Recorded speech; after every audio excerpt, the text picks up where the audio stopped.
Au nom du Père et du Fils et du Saint-Esprit. Amen. La paix de Jésus soit dans votre maison, sa paix et sa joie. Alléluia. Nous lisons l'Évangile selon Saint Luc, chapitre 9, versets 46 à 50.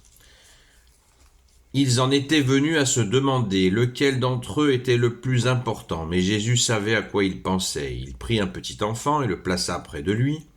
Puis il leur dit, « Celui qui reçoit ce petit enfant en mon nom, c'est moi qui le reçois. Et celui qui me reçoit, reçoit celui qui m'a envoyé. Le plus petit d'entre vous, c'est lui qui est grand. » Jean prit la parole. « Maître, dit-il, nous avons vu quelqu'un qui se sert de ton nom pour chasser les démons. Nous l'en avons empêché, car il ne vient pas avec nous. » Jésus lui répondit, « Ne l'empêchez pas, celui qui n'est pas contre vous est avec vous. »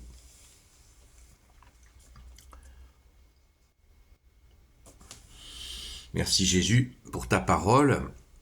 Alors, cette question du plus grand, on l'a vu il n'y a pas si longtemps. Merci Jésus. Et dans une autre séquence d'évangile, Jésus dit, celui qui veut être le plus grand, qu'il se fasse le plus petit, qu'il se fasse serviteur. Le plus petit et à la fois serviteur. Et celui qui veut commander, rajoute Jésus, tu rajoutes bien-aimé Jésus, celui qui veut commander, qu'il se fasse esclave. En précisant aussi que Jésus lui-même a dit « Je ne suis pas venu être servi, mais servir. » Et donner sa vie pour la multitude, ce qui est le don ultime, le don de sa vie. Pour ceux qu'on aime, il n'y a pas de don au-dessus. Merci Jésus. Donc, cette notion de se mettre au service les uns des autres vient de Jésus le Christ Jésus. Trouver son autorité dans le service, dans le fait de se faire petit, humble et serviteur. Pas petit, humble qui fout rien. Je suis un humble. Tu peux me donner un coup de main? Non. Je suis un humble. Non. Petit et serviteur. Serviteur. Vous connaissez le proverbe, si tu as besoin de rien, tu peux compter sur moi. C'est pas ça du tout. Voilà. Donc, bien sûr, avec discernement, on n'est pas des ressorts qui sont prêts à sauter dans n'importe quelle situation pour venir en aide. Il faut demander à Jésus, bien sûr, dans la prière, dans le discernement, si on peut bien effectivement venir en aide à telle ou telle personne qui nous le demande. Parce que des fois, il y a des pièges. Évidemment, le malin est toujours là à rôder. Comme dit Saint Pierre, il est comme un lion rugissant, il est prêt à nous faire tomber dans une situation X ou Y. Donc soyons extrêmement prudents, bien entendu. Mais toujours agissant. Mais des fois, il faut s'abstenir, c'est évident.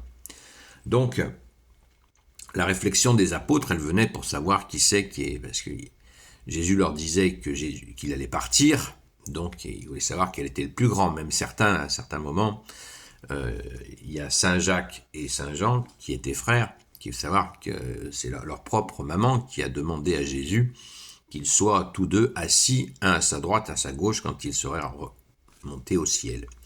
C'est dire cette préoccupation qui a pu les saisir à un moment donné. Bon, alors on ne va pas juger cette préoccupation parce que nous ne sommes pas les apôtres.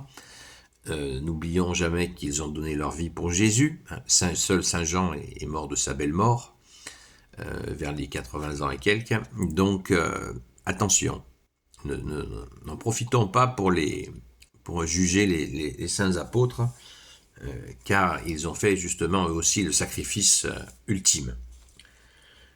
Donner sa vie pour ceux qu'on aime. Merci à eux. Alléluia. Alors, cette question, ça tombe bien puisqu'on l'a traitée peut-être un peu rapidement hier. Maître, dit-il, c'est Jean qui prend la parole, Saint Jean l'évangéliste, qui dit « Maître, dit-il, nous avons vu quelqu'un qui se sert de ton nom pour chasser les démons. Nous l'en avons empêché, car il ne vient pas avec nous. » Jésus lui répondit « Ne l'empêchez pas, celui qui n'est pas contre vous est avec vous. » Donc quelqu'un chasse les démons dans le nom de Jésus sans être avec les apôtres et puis bien sûr le groupe des disciples qui suit aussi Jésus. Donc quel est cet individu? Ce serait intéressant d'avoir des précisions, on ne les a pas, mais si on ne les a pas, c'est pour une bonne raison. Tout simplement parce que cette personne est dans la foi, elle connaît Jésus et elle agit. Elle agit, elle chasse les démons, nous disent-ils. Et les apôtres, moi je ne vois pas personnellement de quoi s'offusquer que les apôtres aient essayé de l'en empêcher. Ils se disent peut-être c'est un imposteur. Ils agissent ainsi par fidélité à Jésus, comme Jésus leur demande cette fidélité. Donc il n'y a pas, d'ailleurs Jésus ne leur dit pas, Jésus verset 50, il dit Jésus lui répondit à Saint Jean, ne l'empêchez pas, celui qui n'est pas contre vous est avec vous. Et c'est Saint Jean qui dit ça, le disciple préféré de Jésus, le plus jeune, celui qui se tenait sur le cœur de Jésus. Le même disciple qui effectivement mourra de sa belle mort. Car Saint Pierre avait demandé à Jésus, et celui-là, que va-t-il advenir? Et Jésus a dit cette phrase mystérieuse à propos de Saint Jean, s'il me plaît que celui-là demeure jusqu'à mon retour, retour glorieux, eh bien, ça ne te regarde pas. Toi, suis-moi, dit-il. Jésus a dit à Saint Pierre. Donc, très mystérieux Saint Jean, qui a écrit, vous savez, l'Apocalypse. Et Jésus lui répond, donc, ne l'empêchez pas, celui qui n'est pas contre vous est avec vous. Alors, cette phrase mérite une réflexion rapide, que cette fidélité à Jésus, elle peut se faire à bien des égards. À bien des égards.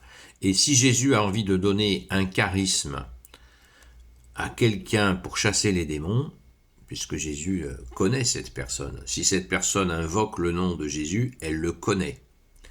Eh bien, c'est possible. Mais attention, c'est possible, mais c'est pas systématique. Le charisme pour pouvoir chasser les démons, c'est un charisme extrêmement particulier, qui nécessite des décisions dans sa vie très très importantes et très difficiles.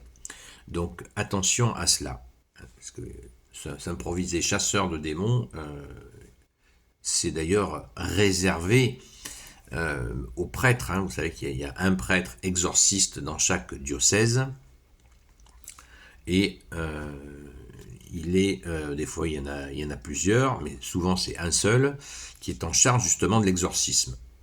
Donc les prêtres ont ce charisme-là, ont cette capacité. Donc attention à ceux qui s'improvisent comme cela, il vaut mieux s'adresser à un prêtre exorciste qui ont souvent une excellente expérience de la question, et la question de l'expérience de l'exorcisme est vraiment très importante pour cette fonction, cette capacité que Jésus, tu leur donnes. Alléluia, merci Jésus. Gloire éternelle soit au Père, au Fils et au Saint-Esprit, maintenant et toujours et pour l'éternité. Amen. Ô Jésus, toi qui peux tout et qui portes tout, je te confie toutes celles et ceux qui regarderont cette vidéo, ainsi que leurs proches, selon ta seule volonté. Amen. Sainte Marie, Grand Saint Joseph, Sainte Marie-Madeleine, notre chère Sainte Patronne, je vous confie toutes celles et ceux qui regarderont cette vidéo. Et je vous dis à très vite.